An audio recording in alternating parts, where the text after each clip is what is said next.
Hi everyone. Today we're drawing this sweet and simple character together. Start by sketching a soft, round face and adding a side-swept fringe for the hair. To give her some personality, draw a long, bubbly braid tied with a delicate flower. For the face, keep it minimal with 2 small dots for eyes and a tiny, happy smile. Next, draw a classic A-line dress with a thin belt across the middle. And extend one arm straight out to create a perch.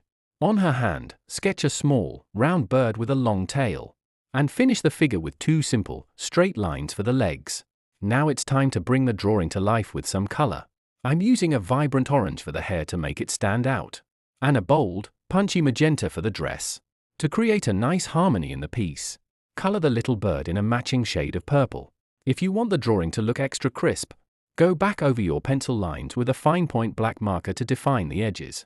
This simple style is perfect for cards or just a quick creative break. There she is, a charming girl and her bird. Thanks for watching, and I hope you enjoyed drawing along with me.